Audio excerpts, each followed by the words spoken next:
Je n'ai pas invité mes parents ni ma grand-mère à mon mariage parce qu'ils m'avaient dit que je ne trouverais jamais de mari avec un visage comme le mien. Mais maintenant, ma sœur me supplie, car c'est le dernier souhait de ma mère. En 25 ans de vie, je n'ai jamais eu une bonne relation avec ma famille. J'ai grandi dans une ferme dans le Missouri et j'y suis restée jusqu'à ce que je parte à l'université. Ma famille se composait de mes parents, de ma sœur aînée, 30 ans, de ma grand-mère, et de moi. Parmi eux, la seule avec qui j'entretenais une relation à peu près normale, c'était ma sœur. Ce n'est pas qu'on était proches, c'est juste qu'elle ne me rabaissait pas autant que les autres. Je suppose que le fait que je ne rentrais pas dans le moule familial venait de mon apparence. Je suis née avec une maladie appelée vitiligo.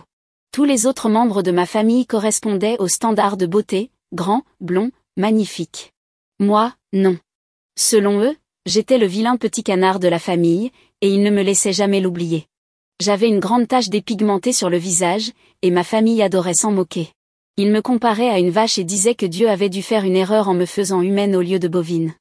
Je n'ose imaginer l'impact que cela a eu sur moi, enfant, car j'ai très tôt développé un complexe énorme par rapport à mon apparence. Comme si les moqueries à l'école ne suffisaient pas, je devais aussi subir cela à la maison. En grandissant, j'ai essayé de m'affirmer, mais ils répondaient toujours que c'était de l'humour et que je ne devais pas être aussi sensible. Ces remarques sarcastiques déguisées en blagues ont duré des années, et elles m'ont toujours blessée. J'ai sincèrement ressenti un immense soulagement en partant à l'université, car je pouvais enfin être indépendante. J'ai choisi une fac la plus éloignée possible pour éviter de rentrer trop souvent, sauf pour les fêtes. À l'université, j'étais la version la plus heureuse de moi-même, car les gens étaient bien plus ouverts d'esprit.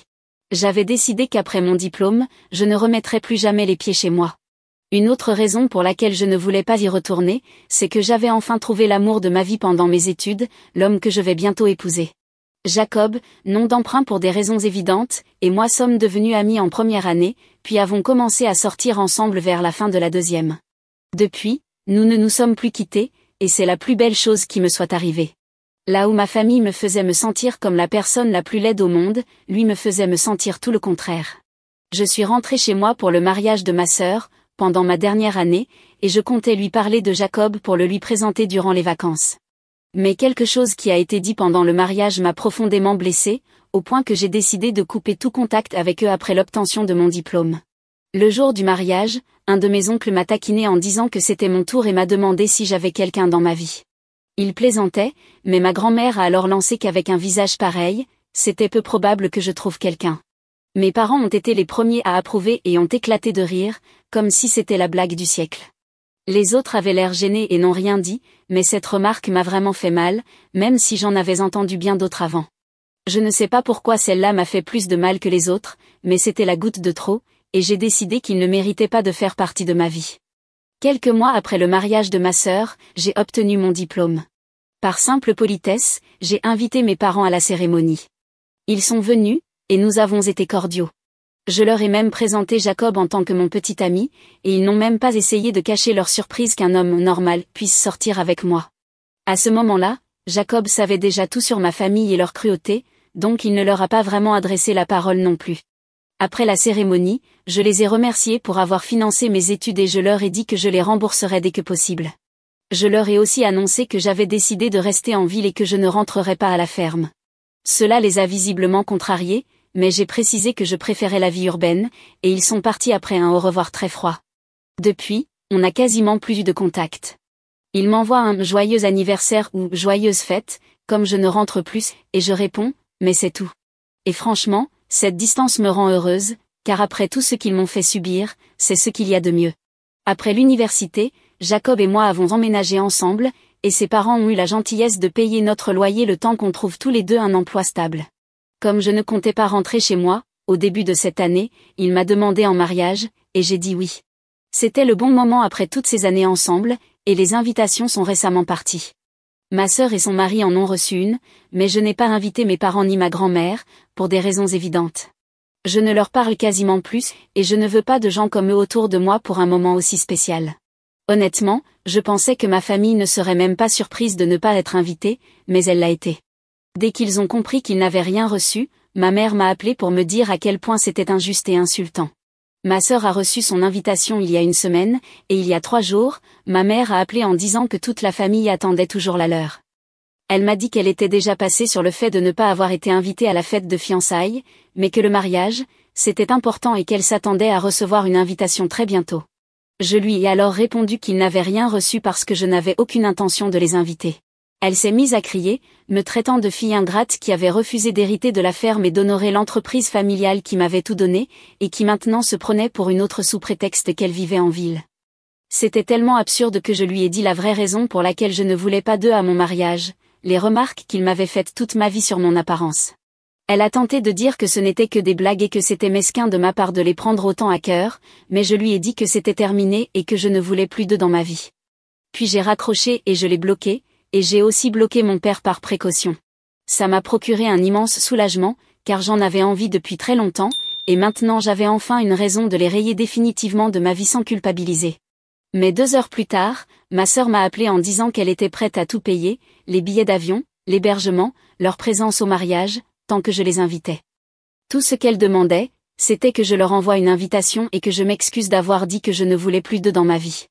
Cela m'a paru étrange qu'elles prennent leur défense, car d'habitude, elles restaient en dehors des drames familiaux, et j'ai été vexée, car je l'avais invitée, elle et son mari, alors je ne comprenais pas pourquoi elle essayait de me pousser à inclure le reste de la famille.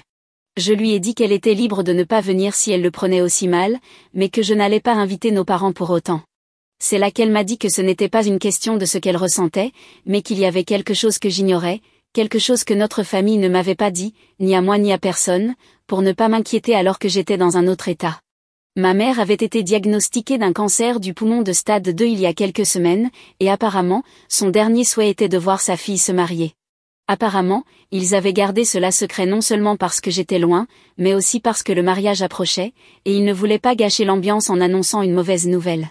D'après ma sœur, notre famille ignorait qu'elle m'en avait parlé, mais elle était vraiment désespérée à l'idée que je les invite et que je fasse la paix, car c'était le dernier souhait de ma mère. Elle m'a dit que je regretterais toute ma vie si je ne les invitais pas et si je ne faisais pas au moins un pas vers une réconciliation avant qu'il ne soit trop tard. Cette nouvelle a tout bouleversé, car maintenant, j'avais l'impression que je serais la méchante pour toujours si je ne faisais pas la paix avec ma mère mourante.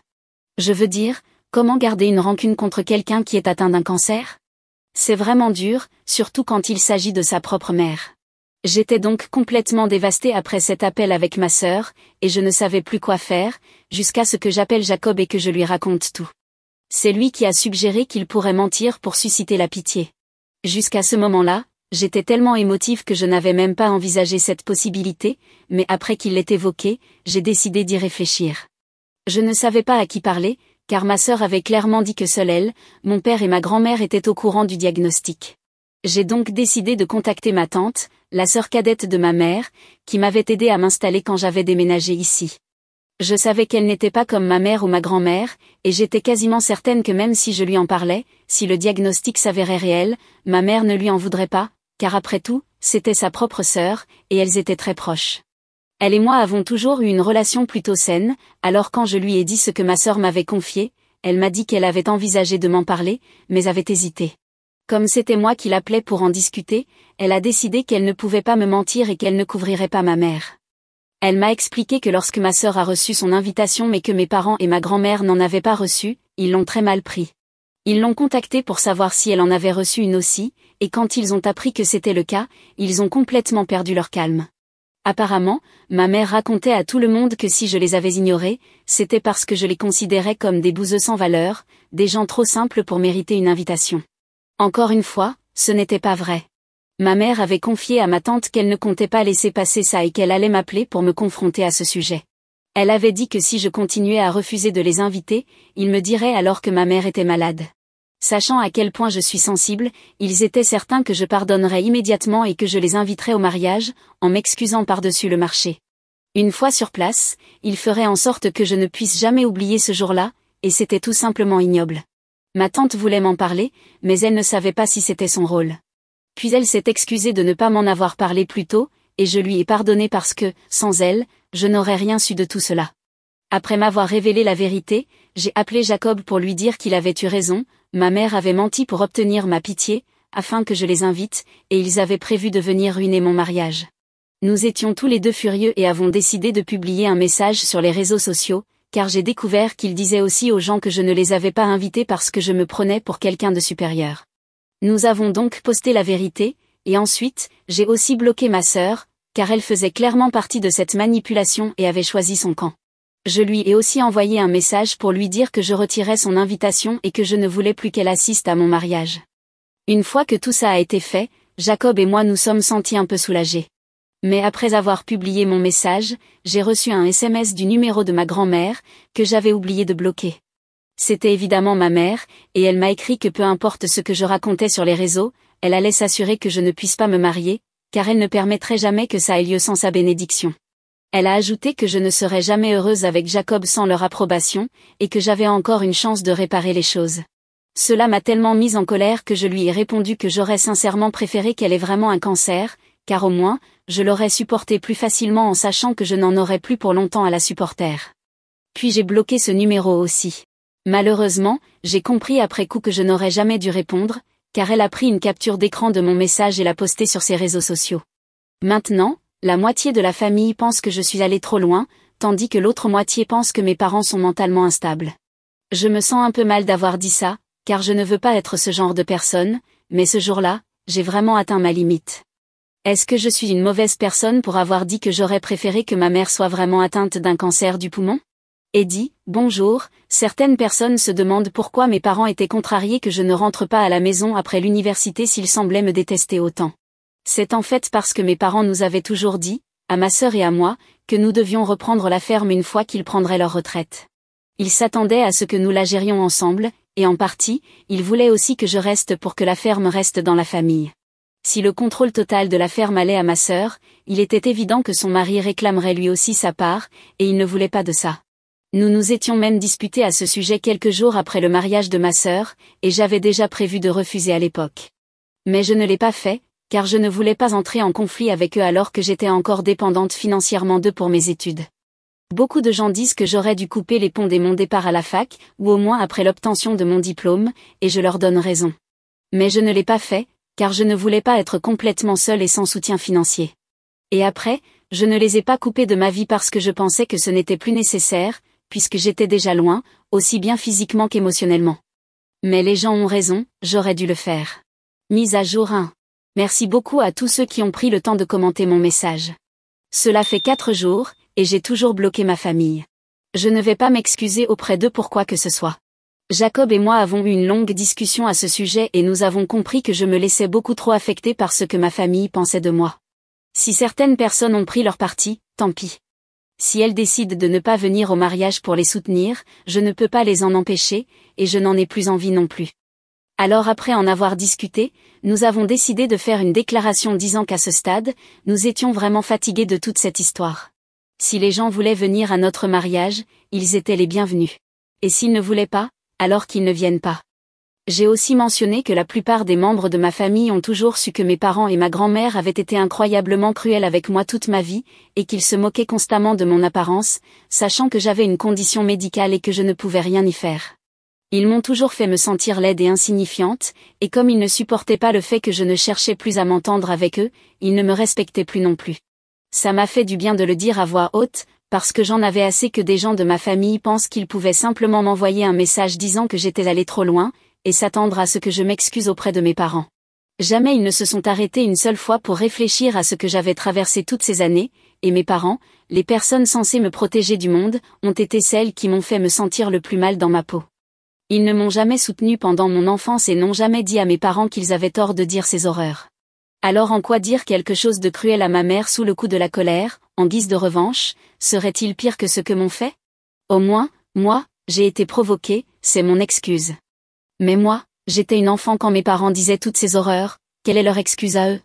J'ai rassemblé toutes ces pensées et rédigé un message avec Jacob, et après cela, nous n'avons plus reçu un seul message de la part de nos proches me disant que j'étais allée trop loin. Ceux qui étaient de mon côté ont eu la gentillesse de me contacter pour me dire que je n'étais pas seule et qu'ils me soutenaient, des gens qui, au moins, avaient déjà pris la peine de me défendre par le passé face à mes parents. Et pour cela, je leur suis reconnaissante. Les autres membres de la famille qui sont du côté de mes parents peuvent aller se faire voir. Je ne m'intéresse plus du tout à eux. Mise à jour 2. Le mariage est dans une semaine, et ce matin, ma tante s'est présentée chez moi pour nous dire que mes parents étaient arrivés en ville avec ma grand-mère. Elle m'a dit que ma mère ne savait toujours pas qui avait révélé son plan, elle faisait une confiance aveugle à ma tante, donc elle pense que j'ai deviné son plan, ce qui est assez idiot. Bref, ils ont contacté ma tante pour lui dire qu'ils étaient arrivés la nuit dernière et qu'ils logeaient dans un hôtel près de chez moi. Apparemment, ils prévoyaient de me confronter le jour du mariage, juste avant la cérémonie. Je ne sais pas comment ils pensaient pouvoir faire ça, étant donné que je me marie dans un hôtel qui n'est même pas proche de ma maison. Même s'ils venaient, ils ne pourraient pas obtenir de chambre dans cet hôtel parce qu'il est complet depuis longtemps. Et surtout, il y aura de la sécurité.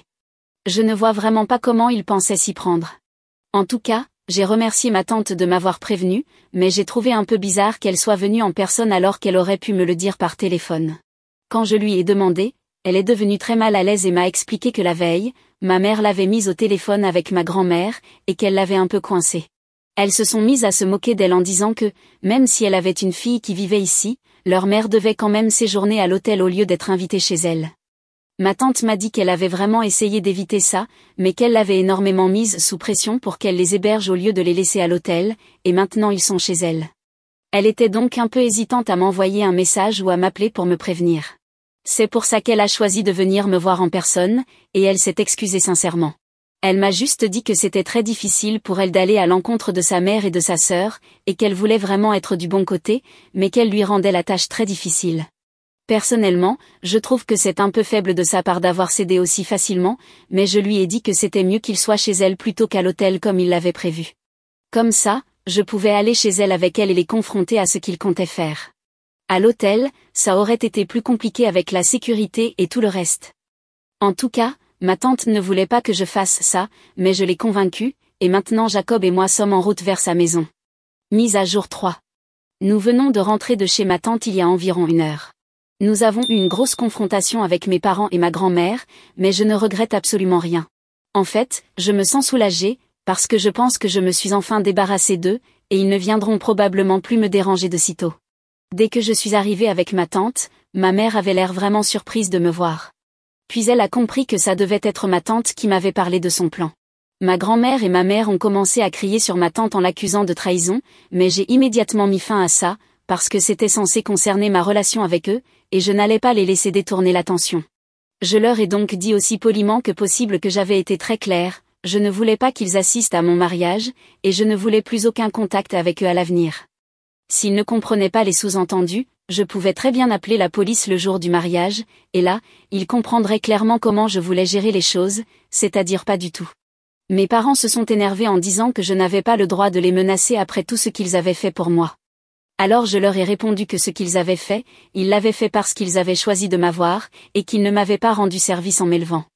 Je leur ai aussi rappelé qu'ils n'avaient fait que le strict minimum. Ils n'ont jamais été affectueux ni aimants avec moi, et c'est justement ce dont un enfant a besoin pour grandir.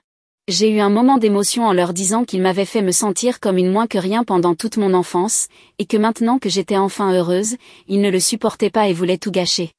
Je les ai traités d'égoïstes et je leur ai dit que j'étais vraiment contente qu'ils soient venus, parce que ça m'avait permis de leur dire tout ça en face, peut-être que comme ça, mes mots finiraient par leur rentrer dans la tête. Après mon éclat, je suis sortie de la maison sans attendre de réponse et je suis montée dans la voiture. Jacob et moi avons conduit jusqu'à la maison en silence, et une fois rentré, il m'a réconfortée pendant que je pleurais pour évacuer tout ça. Maintenant, je me sens beaucoup mieux par rapport à toute cette histoire. Ma tante m'a envoyé un message pour dire qu'après mon départ, ma mère et ma grand-mère s'en sont prises à elle un moment, mais qu'elle a finalement tenu tête et leur a demandé de partir. Alors ils ont fait leurs valises et sont partis dans la demi-heure qui a suivi. Elle ne sait pas s'ils vont rester à l'hôtel maintenant ou rentrer chez eux, mais elle est soulagée qu'ils soient sortis de nos vies. Mise à jour 4. Alors, je me suis mariée la semaine dernière, et c'était absolument irréel. Depuis la dernière mise à jour, je n'ai eu aucune interaction avec mes parents et je n'ai pas gardé contact avec ceux qui continuaient à leur parler. Je me sentais très perdue, ne sachant pas ce qu'ils pouvaient être en train de préparer, et j'avais peur qu'ils complotent quelque chose pour le jour du mariage. J'étais presque certaine que, comme j'avais invité ma sœur, elle leur aurait tout raconté à propos du lieu du mariage et d'autres détails. Heureusement, aucune de mes pires craintes ne s'est réalisée, et j'ai pu me marier sans aucun problème.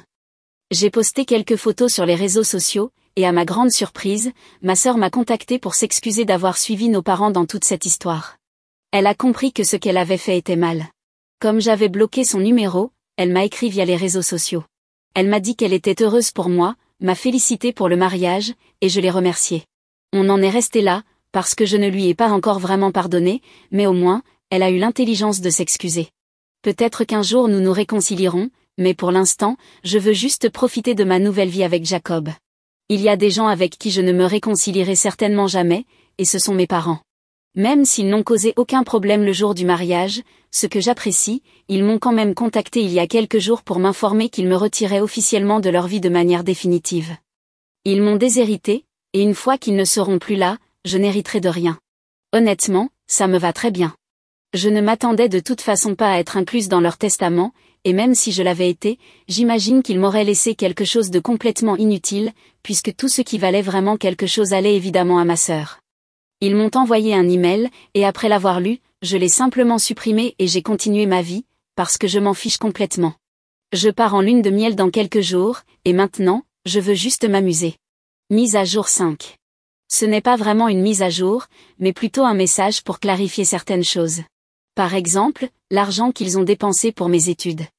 Beaucoup de gens ont dit que je ne devrais pas le rembourser, car c'était une forme de compensation pour tout ce qu'ils m'ont fait subir. Mais pour être honnête, je ne veux rien leur devoir, je ne veux aucun lien, aucune connexion avec eux. Donc je pense que le mieux est de leur rendre l'argent qu'ils ont investi dans mon éducation et de passer à autre chose.